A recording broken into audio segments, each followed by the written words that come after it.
no Salmo 27, como Davi usa esse salmo para profetizar e como ele usa o tempo verbal no futuro, tá? Então eu vou ler alguns versículos, não vou ler ele todinho, tá bom?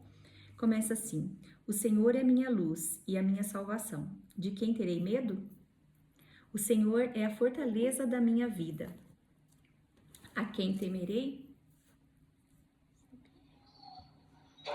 Quando malfeitores me sobrevêm para me destruir, meus opressores e inimigos, eles é que tropeçam e caem. Ainda que um exército se acampe contra mim, não se atemorizará o meu coração.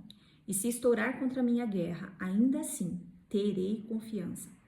Uma coisa peço ao Senhor e a buscarei, que eu possa morar na casa do Senhor todos os dias da minha vida, para contemplar a beleza do Senhor. Todos os dias da minha vida, e meditar no seu templo. Pois no dia da adversidade, ele me ocultará no seu pavilhão, no recôndito do seu tabernáculo me acolherá, elevar-me-á sobre uma rocha. Agora será exaltada minha cabeça acima dos inimigos que me cercam. No seu tabernáculo oferecerei sacrifício de júbilo, cantarei e salmodiarei ao Senhor. E lá no final ele diz assim, ó: Eu creio que verei a bondade do Senhor na terra dos viventes. Espera pelo Senhor, tem bom ânimo e fortifique-se o teu coração. Espera, pois, pelo Senhor. Então, quando Davi escreveu, né, esse salmo é um dos salmos mais proféticos que ele escreveu. E ele foi escrito antes que Davi tivesse visto a resolução de todas as provações que ele passou. E ele disse que ele teria se desanimado, né, se ele não estivesse convencido que veria a bondade do Senhor. Não apenas um dia no céu, mas ele fala na terra dos viventes, ou seja, aqui na presente era, né, que ele vivia.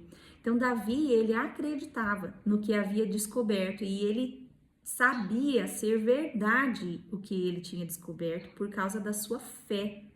Ele declarou a sua vitória com confiança, antes mesmo de alcançá-la. A gente vai analisar agora algumas coisas e a gente vai aprender uma chave que esse salmo nos dá, se você ainda não tiver descoberto aí, né? Nos primeiros versículos é relatado sobre os ímpios que vêm contra Davi e um exército que está acampado ao redor dele.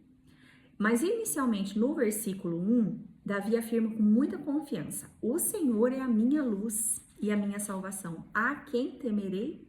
Ele faz uma pergunta: a quem eu vou temer se Deus está do meu lado? Então ele tinha boas razões para ter medo. Nesse contexto do salmo ali, ele estava cercado de inimigos que queriam tirar a vida dele, queriam realmente matá-lo. Era algo muito sério, era algo muito real que estava acontecendo com ele. Então, no verso 13, ele diz: Ainda que um exército possa acampar contra mim, meu coração não temerá. Embora a guerra se levante contra mim, nisso eu estarei confiante. Então, ele afirma: Eu conheço a vontade do meu Pai, eu sei que Deus é por mim e vai me fazer triunfar. Então, Davi, ele sabia que o foco era a chave para os problemas que ele estava enfrentando.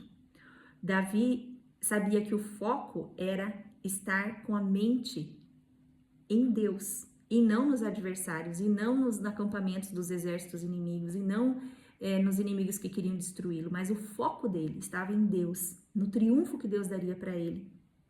Então, eu achei super interessante quando eu estudei esse salmo, porque é onde a gente coloca o nosso foco, a nossa energia, a nossa certeza, isso vai crescer, isso vai se levantar. E isso que Davi mostra que aconteceu com ele. Ele realmente derrotou os exércitos inimigos, ele venceu as guerras e ele se tornou rei.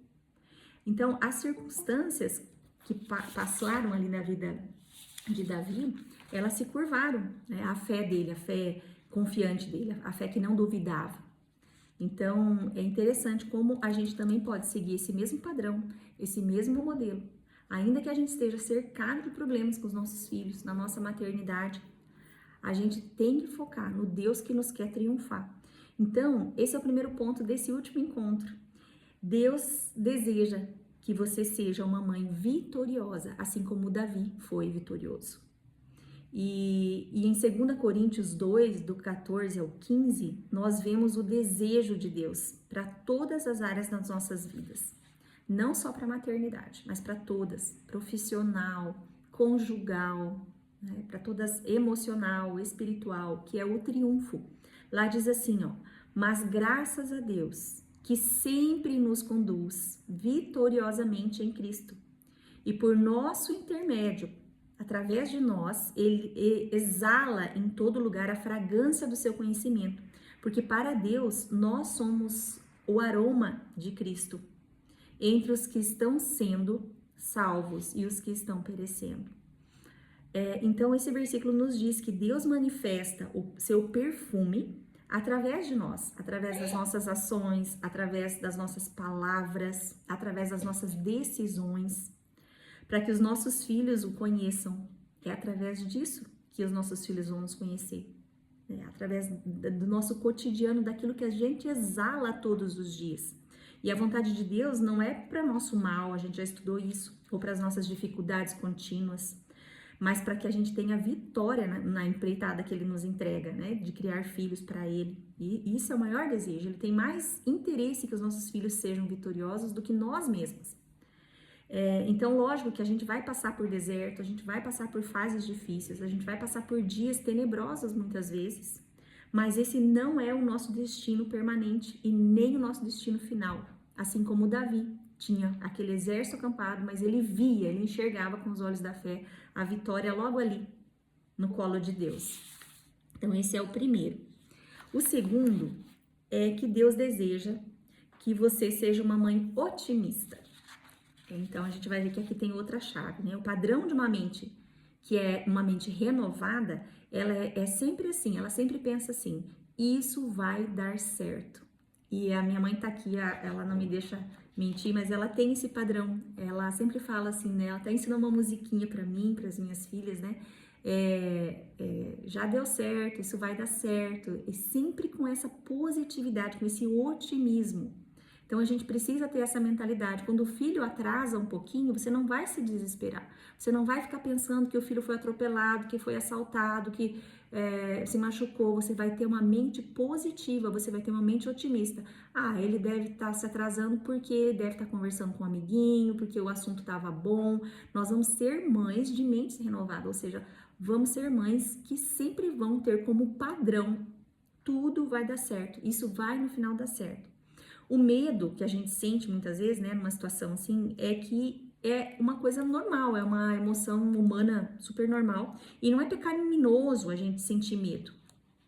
Não é isso. Mas não é da vontade de Deus que a gente ceda ao medo. Lembra que a gente fala que o medo é a fé no reino errado. Então, quando você tem fé em Deus, é fé. E quando você tem fé nas trevas, é medo. A gente tem que cuidar porque a gente faz aquilo crescer, alimentando isso com medo. Então, quando a gente estiver passando por algum medo, por alguma crise, a gente tem que pensar assim, isso vai cooperar para o meu bem. Porque Ele disse, porque Deus disse que todas as coisas cooperam para o bem daqueles que o amam. Então, até isso vai cooperar para o nosso bem, para o meu bem, para o bem do meu filho, para o bem da minha família. Então, ter essa mente renovada, que tudo vai dar certo, vai dar tudo certo, já deu certo. Deus está trabalhando, fica tranquila, calmamente. E depois, o outro ponto que eu queria falar nesse último encontro é que Deus deseja que você seja uma mãe com a mente renovada. E aqui a gente vai ter uma pequena lista que eu quero que vocês façam aí para depois vocês lembrarem, né? Então, vai dar tudo certo. Isso não é apenas um pensamento positivo, não é só sermos animadas sempre, mas é porque se a Bíblia fala coisas positivas a nosso respeito, a gente deve concordar com ela. A gente vai anotar uma pequena listinha que vocês podem ir anotando ali. Ok? Então, a primeira coisa dessa lista da mente renovada. O Espírito Santo deseja fazer parceria com você. Essa é a primeira coisa que a gente precisa ter em mente. O Espírito Santo, ele coopera conosco. Nós também cooperamos com ele. Então, existe uma parceria com o Espírito Santo para a gente realizar os propósitos dele na nossa família, os propósitos dele na vida dos nossos filhos, os propósitos dele no mundo ao nosso redor, seja na nossa igreja, na nossa comunidade, aqui nesse grupo, né? Então, tudo é propósito do Senhor e a gente pode cooperar e ele espera que a gente coopere. E isso inclui realizar alguns desejos do nosso coração.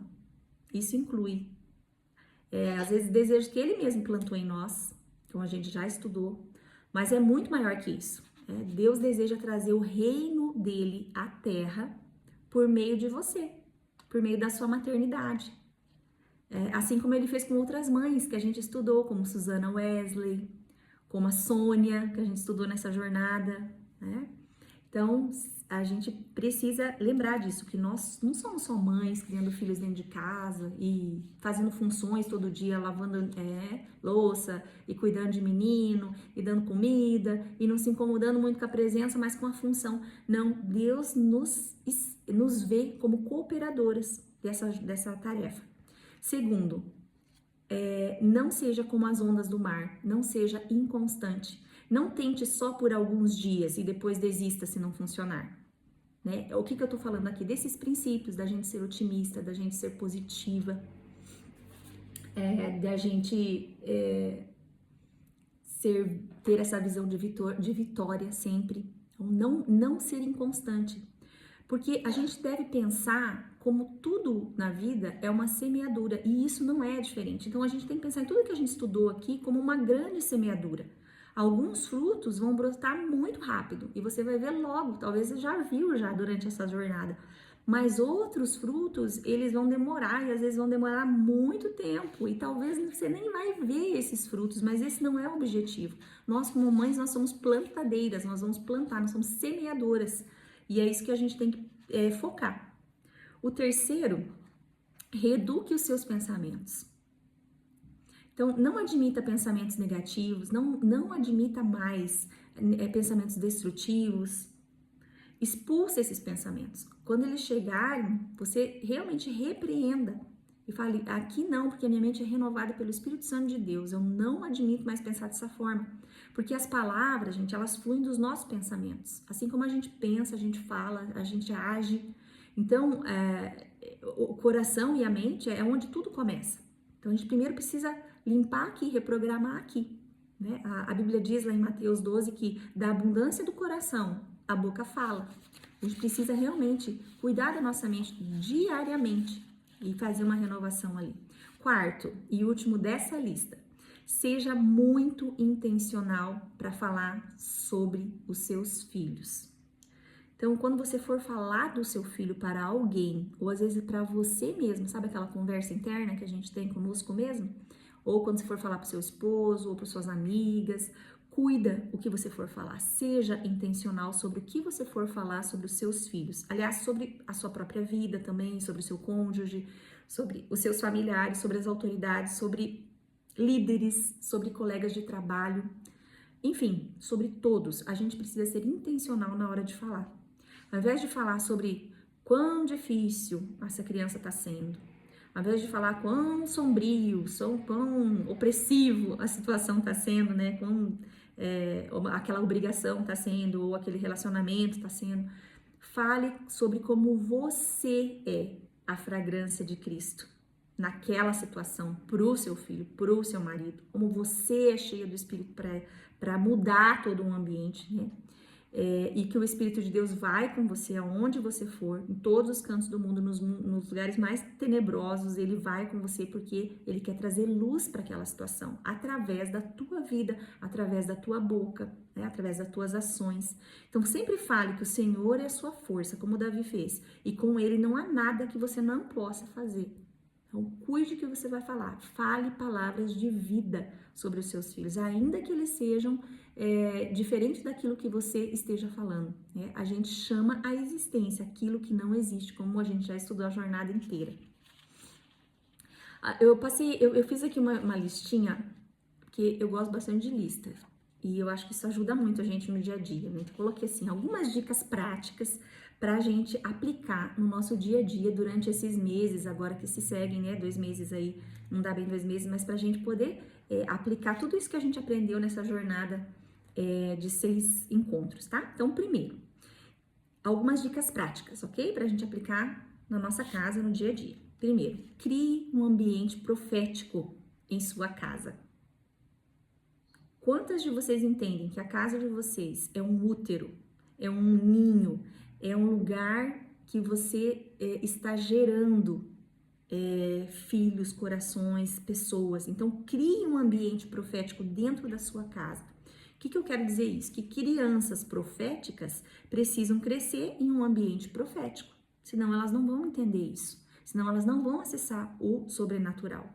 Então, gente, adorne a casa de vocês, decorem a casa de vocês para ser uma extensão do céu.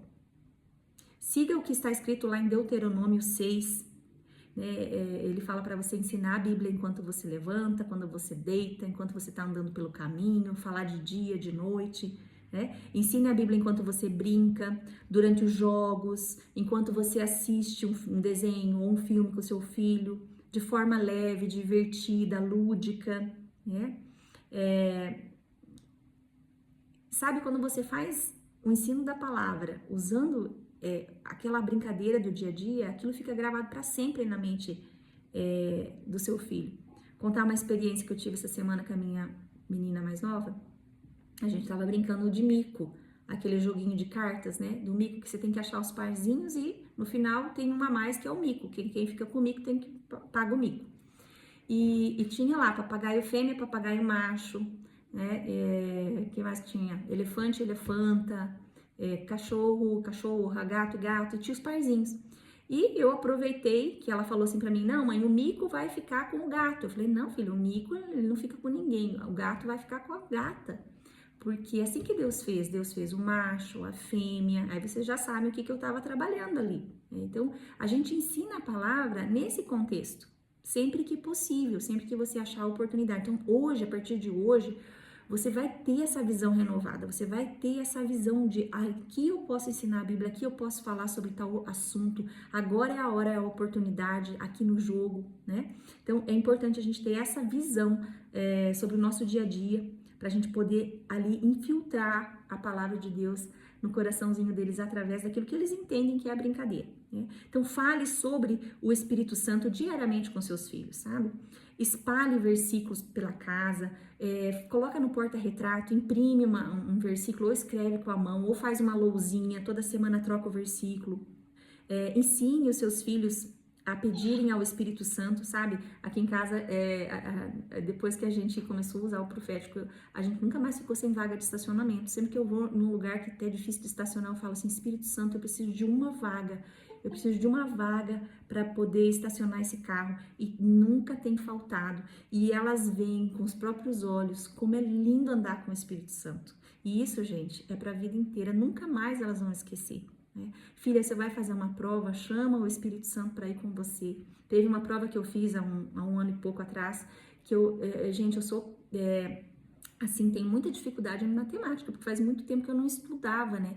E eu fui fazer essa prova e eu só tinha três oportunidades. Então, as 2 primeiras eu já tinha errado e eu não ia acertar. Se eu não acertasse na terceira, eu ia reprovar. Eu fui no banheiro e eu orei e pedi pro Senhor, Senhor, eu preciso passar nessa prova. E a gente viajou para fazer a prova num lugar longe, minha família se deslocou e eu preciso, se eu sair daqui sem essa prova feita, passada, vai ser uma decepção para mim, meu marido, eu não quero isso e eu sei que o Senhor pode me capacitar. Gente, eu fui lá e eu acertei certinho o número que eu precisava e eu testemunhei isso para elas. Então, hoje quando elas não sabem, não vou me preocupar, mãe, porque eu sei que eu vou, se qualquer coisa eu vou no banheiro orar para pedir para Deus me ajudar, né? Então, são essas coisas que a gente precisa vivenciar com os nossos filhos nesse tempo que a gente está com eles, que eles vão crescer e vão embora e a gente talvez não tenha mais oportunidade. Então, a gente precisa fazer isso, né?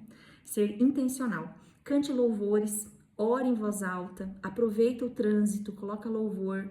Eu sempre falo, meu carro, ele é crente, ele é convertido, ele só toca louvor, né? Então, você, lógico, pode também fazer isso. Eu amo o que está escrito em Salmos 45:1. Diz assim, ó, a minha língua é a pena de um destro escritor. Sempre que eu lembro desse versículo, eu fico pensando no que eu ando escrevendo, né? O que eu ando dizendo em minha casa e na vida das meninas durante a semana. A minha língua é a pena de um destro escritor e eu gostaria de escrever coisas lindas, né, a respeito da vida delas. Então, esse é o primeiro. Crie um ambiente profético na sua casa. Segundo, imponha as mãos sobre os seus filhos e ore profetizando sobre eles. A imposição de mãos, ela é bíblica e ela começa no Velho Testamento, ela passa por toda a Escritura e ela culmina como uma prática comum no Novo Testamento, né? Testificando que isso é para a nossa era, é para a nossa geração. Lá em 1 Timóteo 4, diz assim, não desprezes o dom que há em ti, né? Paulo está falando para Timóteo, o qual te foi dado por profecia com imposição de mãos. Então, mães, nós temos a autoridade espiritual dada por Deus para abençoar os nossos filhos através da imposição de mãos. Isso é poderoso, né? Então, a Bíblia revela que há liberações sobrenaturais através da imposição de mãos. Alguns exemplos do que a imposição de mão faz, segundo a Bíblia, é que assim como o arrependimento, o batismo, a ressurreição, a fé, né? A imposição de mãos é uma do fundamento, da base da fé cristã. É também um lugar onde a gente transmite unção para os filhos e também para cura física, cura emocional, cura espiritual. Quando o filho está doente, você impõe a mão sobre a criança e você declara a cura no nome de Jesus, simples assim, né? E manda a doença embora. Fala que o seu filho, ele é templo do Espírito Santo, a doença não pode prosperar ali. Ela é ilegal naquele corpo, porque Jesus já pagou o preço, então a doença não pode permanecer. E você tem que fazer isso com confiança, com fé, assim como Davi teve lá no Salmo 27, que a gente estudou agora mesmo, né? E eu gosto muito porque a transmissão de bênção também é feita com imposição de mãos, né? Lá no Velho Testamento a gente vê Jacó, que é Israel, ele é um exemplo para nós. Ele abençoou os filhos de José, os seus netos, através da imposição de mãos. Então, quando você quer abençoar seu filho, você põe a mão sobre ele e você abençoa. Façam isso, tenham isso por prática todos os dias. Não deixa passar um dia sem impor as mãos e orar sobre os seus filhos. Número 3, seja coerente. A gente estudou lá numa jornada bem lá atrás, nos princípios da maternidade, coerência, a gente estudou isso, né? Então, eu gosto dessa frase de Peter Marshall, ele diz assim, se você não é cristã no seu lar, você nunca vai ser em qualquer outro lugar. Uau, como isso é forte, né? Então, se não és cristão no lar, nunca o serás em qualquer outro lugar. Então, a gente não deve ser uma pessoa lá fora e dentro de casa ser outra. As nossas ações, elas influenciam, elas impactam profundamente e para sempre o curso da história dos nossos filhos. E a gente precisa ter consciência disso todos os dias, né? Que as nossas ações, as nossas palavras, elas impactam, elas influenciam para sempre, né, o curso da história dos nossos filhos. Então a gente precisa ser coerente, porque quando a gente é incoerente, eles nos enxergam como hipócrita e vão negar a nossa fé. Então a gente precisa ter muito cuidado. Isso é algo que o inimigo procura fazer com que a gente seja incoerente, porque a partir daí ele não tem trabalho nenhum mais, é só a gente ser incoerente. E número 4. Número 4 diz assim, é a última, tá? Crie um ambiente de doçura em volta de você mesma, né? A gente tá vivendo uma geração onde as pessoas são muito amargas, são muito isoladas, são muito vitimistas, as pessoas têm muitos, os problemas que antigamente era parte da vida das pessoas, hoje em dia virou um problema grave.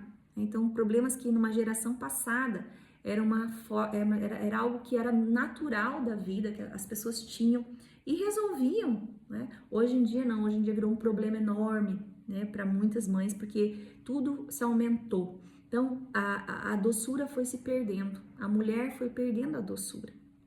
Você pode ver na mulher que trabalha fora, como ela se veste, como ela se porta, mais masculina, né? Não tô falando assim de uma forma geral, né? Obviamente que não é assim com todo mundo, e eu acredito que as mulheres estão se acordando para isso já. Mas o que eu queria dizer sobre isso é que há poder na doçura. Ela é um princípio bíblico, como a alegria. Então, a doçura é uma arma, é uma guerra que a gente vive, uma guerra espiritual. E a doçura, assim como a alegria, ela é uma arma espiritual. Quando a gente entende isso, a gente intencionalmente começa a se portar de forma mais doce.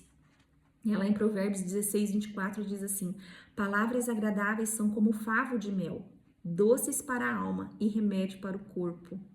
E isso, a criança que era de uma família de judeus, ela entendia isso muito, muito claramente, porque quando ela aprendia as letras hebraicas, ela escrevia numa mistura, numa farinha, assim, numa caixa com farinha, e ela escrevia com mel. Aí no final, quando ela aprendia a escrever a letrinha, ela comia, né, aquele melzinho. Então, aqui quando fala palavras agradáveis são como favo de mel, doces para a alma e remédio para o corpo, né? A criança entendia muito bem isso. Então, semeie palavras de fé, palavras doces, palavra positiva, veja como sementes, né? Olha só, Jesus, ele mesmo atraía as pessoas por suas palavras, né? Lá em Lucas 4, 22, diz assim: todos lhes davam testemunho e se maravilhavam. Olha, gente, se maravilhavam das palavras de graça que lhes saíam dos lábios. Então, existe uma história que eu gosto muito, essa parte tá falando de Jesus, né? Mas existe uma história que não é de Jesus, que diz assim que dois homens estavam empurrando um terneiro para dentro do estábulo com muita força. O terneiro era um terneiro muito forte e eles estavam lá empurrando aquele bezerro lá para dentro do estábulo, mas eles não conseguiam. Quanto mais eles empurravam o terneiro, mais ele emperrava e não ia, né? Batiam, não tinha jeito do bicho ir. Mas de repente apareceu uma moça e ela pegou, passou a mão no leite, enfiou o dedo na boca do terneiro e o bezerro foi, assim, levou um susto, né? Com aquela atitude, e ela foi indo pro estábulo e ele foi indo junto, chupando o dedo dela, né? E seguiu ela. Então, a Bíblia reforça isso que essa moça fez, né? A Bíblia diz assim, ó: não por força, nem por violência, mas pelo meu espírito, diz o Senhor dos Exércitos. Então, lá em Zacarias que tá isso, né? Então, a fé, ela tem que ser passada com doçura. Sempre. A fé, ela precisa ser passada com doçura, assim como o terneirinho, que eu contei agora, né? Ontem aqui em casa, eu aproveitei que choveu bastante e daí de repente deu uma estiagem, né? E eu aproveitei que o solo aqui da frente da grama tava meio molhadinho, assim, meio fácil de tirar. E aqui nasce muito aqueles matinhos, né? Aquelas petequinhas. E eu comecei a arrancar os matinhos que estavam crescendo na grama. E de repente, sem eu chamar, a minha filha de 12 anos veio e começou a arrancar também. O que você tá fazendo, mãe? Começou a arrancar. Falou, que legal, que satisfatório arrancar isso aqui também. A gente ficou ali por um tempo. Deu talvez uns 5, 10 minutinhos. A gente ficou ali arrancando os matinhos aqui na frente de casa, né? E ela me pediu assim, mãe, mas de onde que vem esses matinhos? Porque ninguém planta. Eu falei, pois é, filha. Isso aqui nem pecado, né? Na vida da gente. Ninguém precisa plantar, não. Brota da natureza, né? Da natureza da terra, bota os matinhos. Mas a gente assim, tem que arrancar todo dia um pouquinho, senão eles tomam conta. E assim é o coração da gente, a gente tem que ir lá no coração, no final do dia, arrancar aquilo que não presta, né? E deixar limpinho, para que o Espírito Santo more num lugar limpo, né? E depois que a gente terminou, eu fiquei pensando, gente, se ela me segue nessa tarefa que nem é tão gostosa assim, né? Ficar ali abaixada, arrancando mato, então eu achei o segredo. Fazer tudo o que eu quero que ela faça, com alegria e satisfação. Então, se eu quero que ela arranque matinho, eu vou primeiro arrancar o matinho eu mesma. Ela vai me seguir, né? Então, aí tá o segredo. É a gente fazer primeiro aquilo que a gente gostaria que eles fizessem. Com alegria, com satisfação, sem cobranças malucas e agressivas, né? Eu lembro que algumas de vocês me perguntaram na época, eu não consigo mais fazer o momento com Deus, o devocional, meu filho não quer mais, né? Então, o seu filho já resistiu ao devocional, ele já não quer mais fazer? Então, sabe o que você faz? Deixa que ele veja você se deliciando em ler a Bíblia e orando, e ele vai te seguir, né? Você vai falar, agora eu vou ler minha Bíblia, pega lá o seu suco, a sua água, o seu chá, o seu café. Eu amo esse momento, como é bom falar com o Senhor. E não precisa forçar nada, só deixa Ele ver você fazendo isso, como você sentindo prazer nisso, você sentindo alegria nisso, você separando um tempo do seu dia para isso, né? E Ele vai te seguir. Se você empurrar os seus filhos à fé, como aqueles dois homens estavam fazendo com o bezerro, né? Eles não vão responder muito bem. Mas, né, faça com que eles se sintam, assim, motivados, né? Que eles sintam a doçura de seguir a Cristo, com amor, e eles te seguirão. Amém? Então é isso, para esse último encontro, é essas dicas que eu queria deixar para vocês, porque a partir de agora, né, a gente tem um tempinho sem nada para estudar, então eu queria que vocês compartilhassem, assim, se vocês gostariam de falar alguma coisa sobre esse tempo do profético, como isso falou com vocês. Eu tenho aqui alguns livros que eu estudei, já faz um tempo que eu tô no profético, mas assim, eu tenho feito a leitura de muita coisa, né, nesse tempo. Esse livro aqui, a nossa igreja, ela ministra, né, um curso de profético, e é um livro muito bom. Tenho alguns aqui, esse aqui também, da Caterine, né, algumas de vocês já leram, é um livro bem bom. O Poder da Palavra dos Pais, é muito bom também. Esse aqui, Amor e Profecia, é um livro fantástico. Esse é um livro gostoso de ler, pequeno, mas muito bom, né, Crianças Proféticas. E pra gente que é mulher, esse Mulheres Generais de Deus também é um livro muito bom, que nos dá muita visão de como criar os filhos para o Senhor. Eu vou pôr lá no grupo daí as fotos dos livros para vocês, caso vocês tenham interesse em se aprofundar. Mas eu gostaria de saber de vocês, né, se vocês têm algum testemunho, se vocês querem falar alguma coisa. Pode falar, querida. A Sueli quer falar.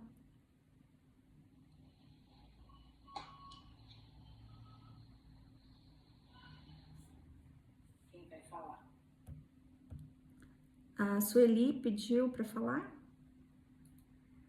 Você tá aí, Sueli? Os livros. Sim, os livros eu vou postar lá no grupo, que daí já fica registrado, né? Eu vou deixar lá. Esses do profético que eu preparei, essa jornada, bem bacana. Carla, quer falar, Carla? Eu vou falar, então. Então fala. Que Assim, bom. eu tenho dificuldade mesmo no devocional, mas uma forma de inspirar talvez os meninos, né? Menina é diferente, eu acho, a menina. Então eu compro um adesivo chamado Pop Leitoso em encadernadora, que é um adesivo fácil de desgrudar dos locais onde você cola, né? Não fica aquela cola, né? Papel. Não é um papel adesivo comum. Não é caro nem nada. Mas aí eu fui escrevendo versículos, né? Como você falou, né? Então, hoje eu mando na lancheira deles, né? Então tem que escrever duplicado. Mando na lancheira e o Luca, o mais novo, ele lê e os colegas leem também, né? Me acham super fofa. E depois eu falei, não jogue fora. Eu colo no espelho do banheiro deles. Ou agora